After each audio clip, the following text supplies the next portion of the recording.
Good afternoon, everyone. For today, we are now in topic 4, which is the nature and effect of obligation. So, we are going to discuss the learning outcome 4.1, which is the types of obligation according to its prestation. In our previous discussion, we defined obligation as a juridical necessity to give, to do, or not to do, according to the Article 1156. It is a juridical necessity because if they don't do the obligation, there is a punishment or sanction because the obligation is not done. In the first part of topic 4, we will see the Article 1163. The article refers to the obligation to give a determinate thing. But before I explain that article, let us first discuss the types of obligation according to prestation. We have real obligations and personal obligations. So what do we mean by real obligations? It is an obligation to give or a legal obligations that arises from the law. And under that, we have obligation to give by a specific thing. So a specific thing in our module is defined as a thing is said to be specific, particularly designated, or physically segregated others of the same class. So, makita tayo nga naka-bold digit, particularly designated and physically segregated. So, particularly designated, meaning you are giving a description or name. In detail, isuna. And physically segregated, for example, in our section, ada maki-contest nga mesa nga babae. Tinagan na is Ruby. So, in that example pelaeng, makikita nga, DJ, subject na is very specific. Example of specific things. Example number 1, the girl with long red dress, white shoes, and gold ring. Ay tinong ka-girl kit naka-details kanya na di kasuotan nan.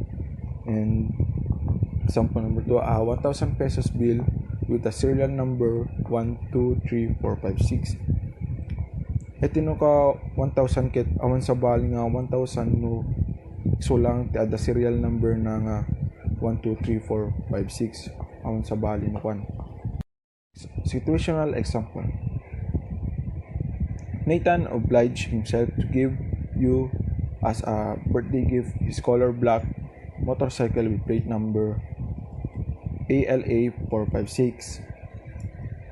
Ni Nathan nag-obligado isuna nga inikan na ka ti motor nga color black kasi gintig lang ni Nathan ti ada plate number na nga ALA 456. So, in Article 1163, every person is obliged to give something, is also obliged to take care of it, with proper diligence of a good father of a family, unless the law or the stipulation of the parties requires another standard of care. This article speaks of an obligation to care of determinate thing. The article deals with the first obligation to deliver a determinate thing, which is the duty to exercise proper diligence. Nulakwa ko man yung best friend ko iti lupa. 250 square meters located at Barangay Burayok, Pagudpud, Ilocos Norte, worth 30,000 pesos. Dito na pumapasok yung contract. There is an agreement between us. Ngalakwak iso na iti lupa. So, ije kontrata naka-indicate numano nga square meters. No, yan at location di lupa. And then, DJ price na. Ket no nga rodhang ko nga inteden, DJ 250. No kung ma-inted ko laeng ket 230 square meters.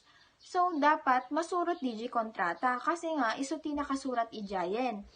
I am obligated to give her 250 square meters. Ket syempre no 230 lat inted ko, hanag susuroten. Aglalo di price na. Generic thing is one that refers to a class without being distinguished from other. It is not specifically state things and does not have name. Generic things is a general suna. One of the example of generic thing is, I will give you a bag. Hanin in a specific DJ ibag ited na nga bag, mabalin a backpack or a sling bag. Benny is obliged himself to give joy amani in this Christmas. Hanay ni specific no mano inted na kwarta imbaga na lang amani. Personal obligation. Obligation to do in which the subject enact to be done or not to be done. It must be recalled that under Article 1156 of the New Civil Code of the Philippines, an obligation is the juridical necessity to do, to give, or not to do. Ada dua nga kinds ti personal obligation. Ti maysa di ket positive obligation. Positive obligation are broadly speaking obligations to do something to ensure respect and protection of human rights. It is also obligation to do or render service. The example are promise under a contract of employment to work for her as a driver, passing an activity on time, debt must be paid, volunteer for cleanups in your community, know your rights, avoid drugs and alcohol use. Kayla voluntarily say that she will fix Hannah's bedroom the following day. Personal obligation not to do refers to the doing an act, includes the obligation not to give. An object is a thing, service, or right that constitutes the prestation of an obligation in a contract. Negative obligation refer to a duty of not to do and not to give. An act is to refrain from action that would hinder human rights. Also, any obligation not to do anything includes an obligation not to suffer, permit, or cause the things to be done. Not to do example, driving with influence in alcohol, being a juvenile delinquent, being involved in gang, promoting social cause, spreading fake news that could lead to unwanted result, doing illegal stuff that harms oneself and the environment.